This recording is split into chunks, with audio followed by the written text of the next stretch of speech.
In this episode, we talk about self-commitment and making or breaking promises to ourselves. Not to be underestimated, everything we do or don't do gives us evidence of who we really are. They literally reinforce our self-identity in a negative or positive way. We share why it's so important to build the muscle of self-commitment. In other words, doing what we say we're going to do. Because when we start to master this, we'll experience greater freedom, self-trust and confidence.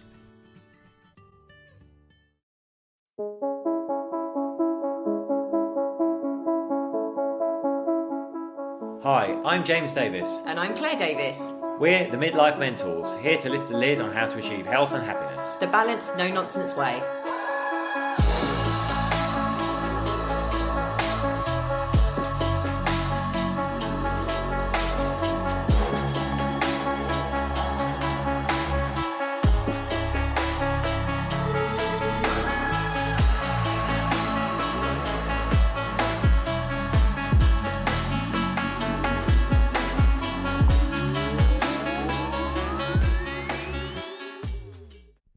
Welcome to another episode of the Midlife Mentors podcast with me, James. And me, Claire. That was a little bit different this morning. It did feel different. I'm not quite sure why. It is this morning when we're recording this, by the way. It might not be this morning wherever you're listening to it, but it is for us. How are you? I'm good. How are you, Mr. I don't feel like I've really spoken to you very much this morning. It's been a bit crazy. Yes, well, I leapt out of bed and headed straight to the gym, didn't I? And I went for a nice 9k run. So hello. Hello. Good to see you. And hello to all of you Keeping listening. it real here. Hello to all of you listening. So we're actually recording this a little bit late. Recording this on the morning of Bank Holiday Monday here in the UK. It's the last bank holiday of the year. Boo! Until Christmas. But it was my birthday. I've had the most amazing weekends. Well, it started on Friday actually because it was my birthday, and that was really fun. I got taken out for a lovely lunch and got spoilt. And then on Saturday, what did we do, James? What did we do on Saturday? We had our first DJ gig in our local pub for Bank Holiday Saturday, and it was awesome. Claire was amazing on the decks. Thank you. It was so good. It was good. It was so much fun. Yeah, we've been offered more gigs off the back of it in at least 2 places. Yeah, so my mixing was good and everyone was loving the old classic house tracks that we were playing. So we just really enjoyed doing that together, didn't we? We did. A bit of a change from the weekend before when we were actually up in Yorkshire doing the Yorkshire Three Peaks. Oh, yes, because we haven't recorded a podcast. I mean, which feels like a long time ago already. Probably because I'm trying to block it from my memory. We did do the Yorkshire Three Peaks and it was incredible. We did get a little bit lost on the final peak, didn't we, on the way down? But we did do the 3 peaks, and we did about 24 miles, wasn't it? Yeah, so it's the 3 highest peaks in Yorkshire, and you do them just like one after the other. So you set off about 6 a.m. It took us just under 10 hours to do the 3 peaks, 24 miles. Mm-hmm. They say allow 12.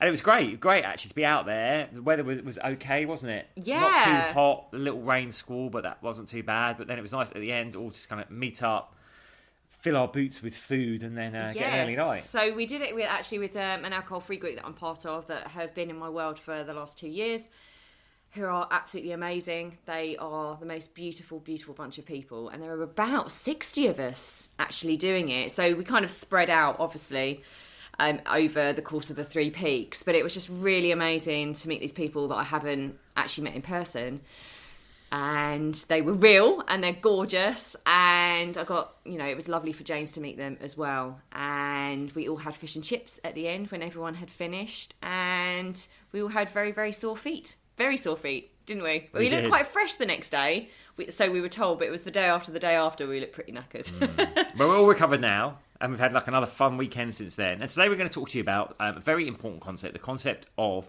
self-commitment. Committing to yourself, absolutely. And I suppose it's fairly similar, I suppose, to self-discipline. And we've done a podcast before on discipline being a superpower, but this is a slightly different angle. So we want to talk about making promises out to ourselves and breaking those promises. And that all comes down to committing to ourselves. And the truth is, it doesn't matter where you are in life, what status you have, what wealth you have, what material things you have in your wealth, how many followers, all of that kind of stuff. If we're not in control of our own minds and our own emotions and what we say we're going to do and following through on that, we're not actually really free. So some people with so much less in the world than other people that, you know, famous people, all that kind of stuff, wealthy people, they actually, in my mind, are freer in a sense than those, because if they've got control over what, you know, doing what they say they're going to do, and they have control over their emotions and their mindset, we believe that they are truly freer than those people that aren't. Because I think sometimes we can see self-commitment and discipline as something that can be quite negative. It has a bit of negative connotations, doesn't it? You know, they're disciplinarian. But what we're saying is about self-commitment, self-discipline. And sometimes we can seem to think that we're losing our freedom, our spontaneity, that kind of adventure and that excitement in life when we put these rules and regulations and routines into our life. But actually, we believe you are becoming freer by doing that. You are freeing yourself from the limitations that your monkey mind, your chimp mind sometimes says, oh, don't do that. Don't delay gratification. Have it now. Oh, you never follow through on what you say you're going to do. And then we start having this really, really negative flywheel of, you know, low self-esteem, low confidence, because we don't actually trust ourselves. So when we don't live up to our own self-commitment, we aren't free. We aren't free from that negative lack of self-worth that we have.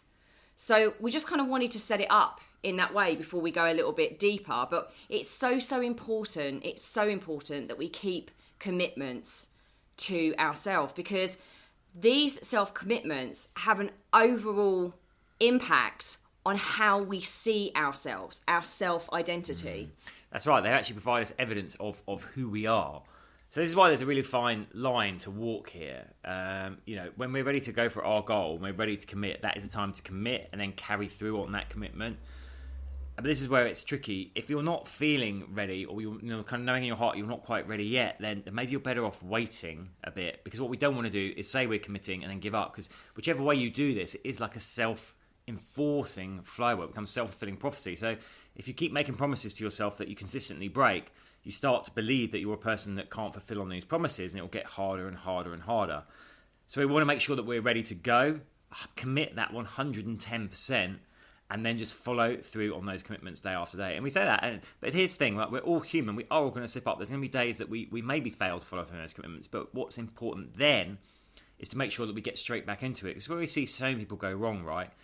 They get on the path and they're going, then they'll slip up. You know, life will throw things at us. Things will come up. You know, there's things that we can't avoid. You might say, okay, I'm going to get up at 6 a.m. every day, Monday to Friday, and spend half an hour meditating. But then, you know, work might say, oh, I need you in for 6 a.m. one day. It just happens, right? So rearrange it. Don't panic over it.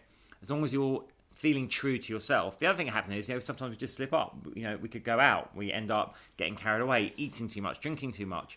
Fine, you've done it, but just get back on it the next day. Don't use it as that excuse just to be like, oh, well, I've blown it now, which is the story tells us. It's that monkey mind going, told you couldn't do it, you've blown it, so now you might as well just sit at home, order some more pizza, etc., etc. No, get right back on it. Go, okay, I slipped up last night. That's fine. I forgive myself. I'm right back on that horse again. Yeah, and I think actually let's use the analogy of the wagon, right? Because a term that we use here in the UK, I don't know whether it's used anywhere else, is, oh, I fell off the wagon. I fell off the wagon. Do you know where that saying comes from, Claire? Oh, I don't, but I didn't know that you knew it. It comes from medieval this. England and the executions at Tyburn. So there were there was a prison in London, and people who were going to be condemned to death were taken on a wagon, through the city and given drinks along the way, so they'd be drunk by the time, so it wouldn't be as painful for them for their death. And falling off as a wagon was if they actually got so drunk they fell off the wagon on the way.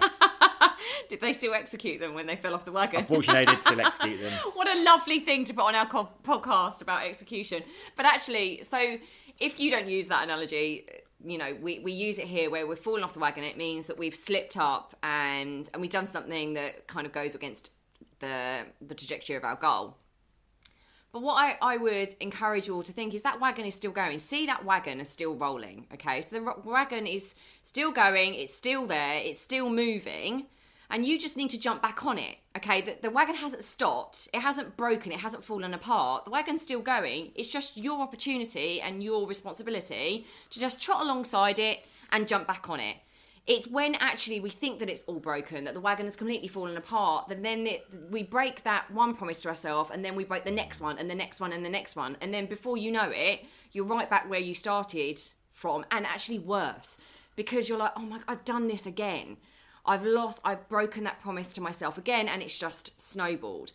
And I want to say as well, this isn't just about these big promises that we make to ourselves. It's about the little promises too. So I just want to use this little story to give you an understanding of what really happens within us when we lose self-commitment. So just imagine you've got your two children, and you say to your two children, I'm going to give you equal amounts of sweets each. So I'm giving you equal amounts of sweets each. But you give one of them two sweets extra because you're just trying to be kind, okay? And you might not have done it on purpose, but you've done that. You've given the two extra sweets to one of your children.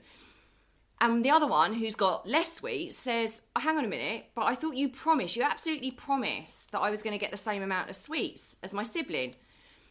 And you don't think it's that big a deal. It's not that big a deal. But for that child, that's like, you've broken the small promise to me. Therefore, I now believe that you can break the big promises to me. And that kind of stuff goes on within you. It happens within you. If you break the promise that you are going to set that alarm at 6 o'clock in the morning, and you're going to get up and do a little workout, or like James said, you're going to get up and meditate. If you break that promise, that little promise to yourself, you automatically lose trust in yourself with the big things.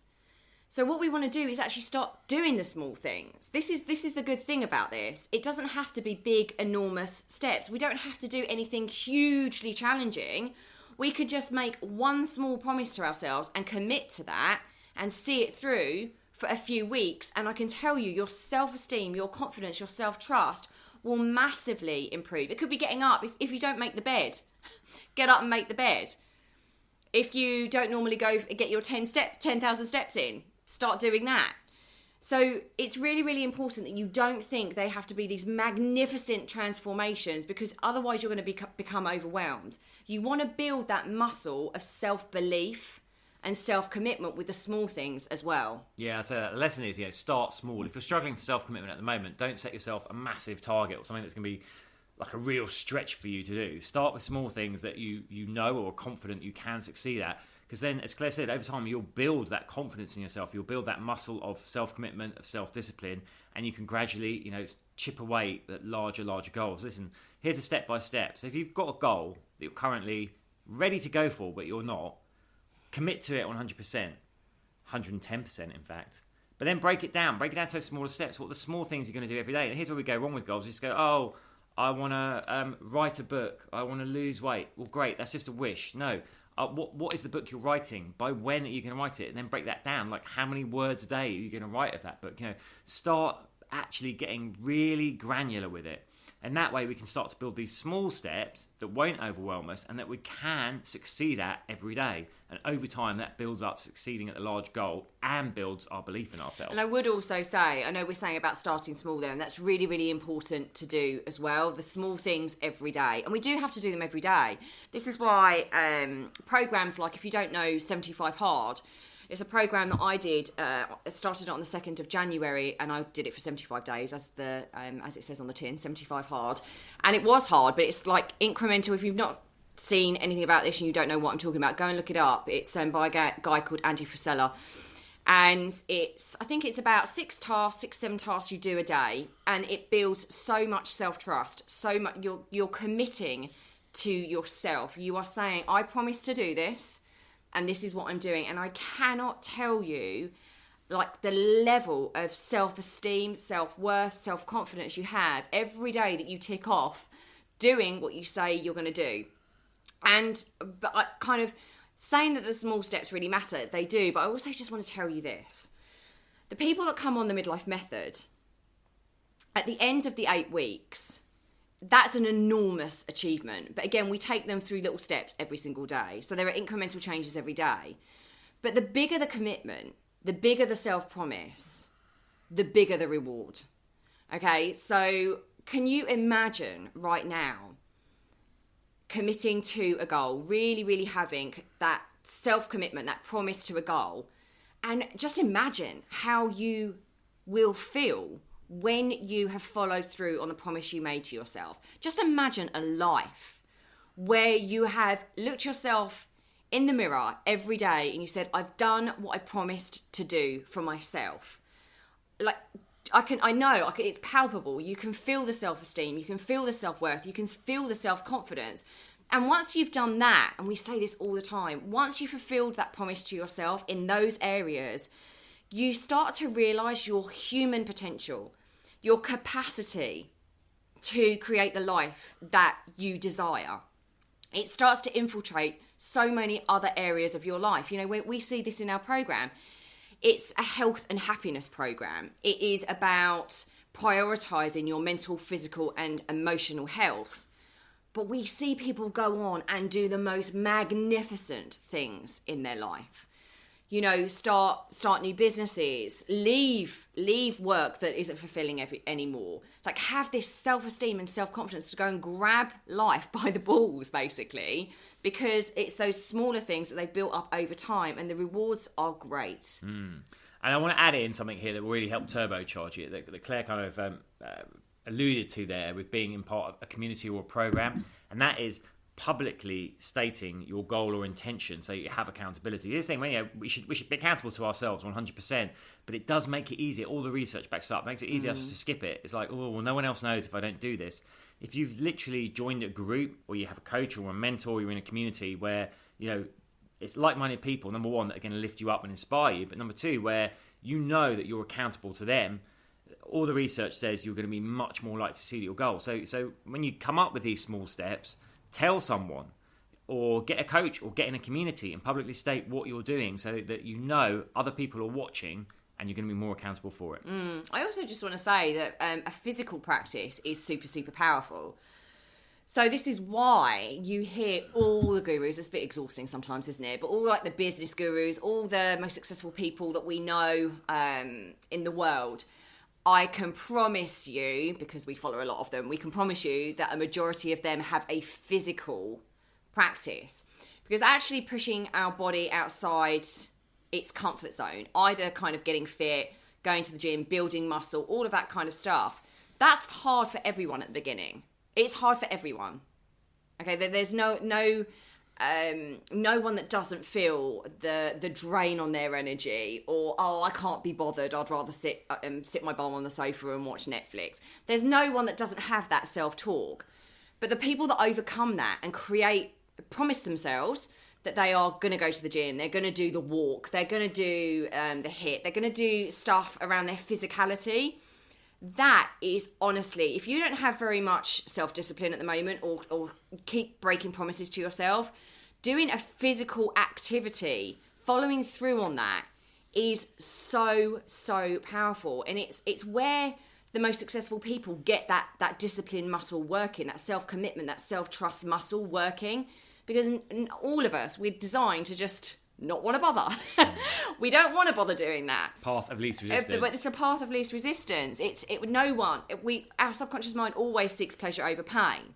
But if you can build that self-commitment muscle, that self-promise muscle, by doing something physical, it changes everything. We see this all the time with our clients. Honestly, we do.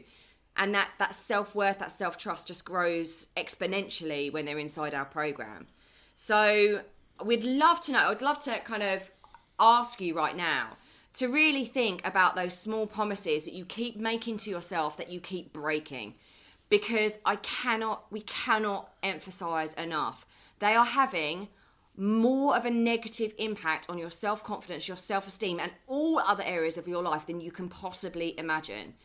So even now, think about the thing you really want. What's a couple of small steps, some small promises you can follow through on that would make massive inroads to achieving that goal? And like James said, break it down. You don't have to do anything enormous. Just start with small things so that you build your confidence muscle, you build that self-trust muscle. And we'd love to know your thoughts on this. Never feel like you can't. We'd love you to email us, right? Tell us. It's team@themidlifementors.com. Tell us. Make yourself, commit to yourself. Make yourself accountable to us. Send us an email. And then we will check in with you and see how you're getting on, because that's what we do. That's what we love. We want people to realise their truest potential, and breaking promises to yourself is the surest way not to reach your potential. It is. So what is the thing that you are going to commit to right now? Listen to this podcast. Let's do it. Commit to something. And I just want to tell you that actually we have, if you've listened to any of our other podcasts, you'll know that we had a few months where we didn't take anyone on our transformational 8-week program called the Midlife Method. We wanted to, down tools, have some time to work on some other projects, and we are back. As we said, we were going to be back in September, and we are. We're running a really, really exciting cohort of the Midlife Mentors, this Midlife Method, on the 4th of September it starts. And what a better time to restart, reset your health and happiness journey at midlife, because we are all out of routine over the summer holidays, right? We have probably, hopefully, if we're lucky enough, we've gone away. We might have overindulged. We've had the kids at home, all of that stuff. Our routine really, really goes out the window, and we fail to prioritise our health and wellness.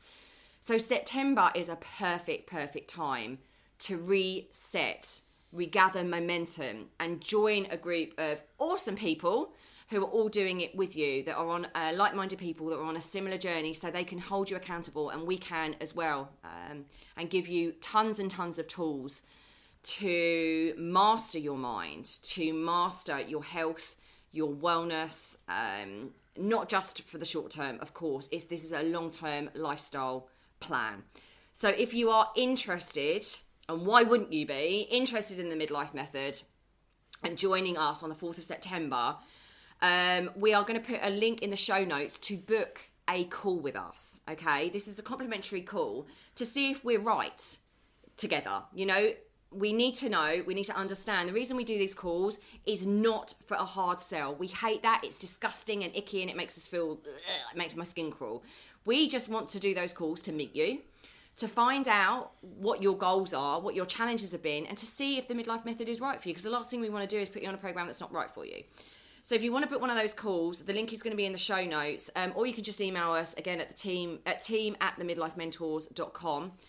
And then we also have our retreat at Six Senses in Ibiza. Yes, we do. Our midlife mastery retreat at the amazing Six Senses Resort and Spa in Ibiza. That's running 19th of October to 22nd, a nice long weekend there. Perfect way to set you up for winter. It's an immersive experience. You'll be with us. You know, we've got a private residence there. You've got your own room, your own bathroom. You've got amazing food, great facilities, and of course us delivering workshops on all the things we talk about in our podcast, plus workouts, yoga. It's just going to be amazing. If you want to know about that, we'll have the link in the show notes as well. Yeah, I'm so excited about Six Senses. It is just the most, and it's in the most beautiful part of Ibiza. It's in the north of the island, and right on the cliffs. Oh, it's just amazing. So we can't wait. We've got some really beautiful people signed up for that already, and we can't wait to share that experience with you. So that is us for today, Bank Holiday Monday. I'm going to put this out right now. Coming to you live. Coming to you literally live. And we're sending you so much love. And again, do let us know what you are promising to yourself, what you're going to follow through on. And take care. Until next time. Bye. Bye.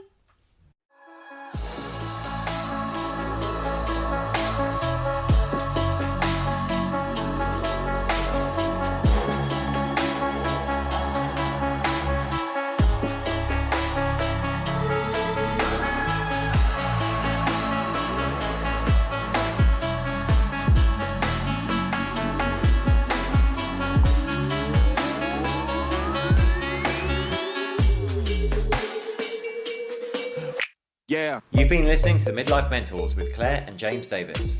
We'd love to hear from you. So drop us a line at info@themidlifementors.com with any questions or topic suggestions. And make sure you join us on our Facebook page and YouTube channel. You can find us under the Midlife Mentors. Yeah.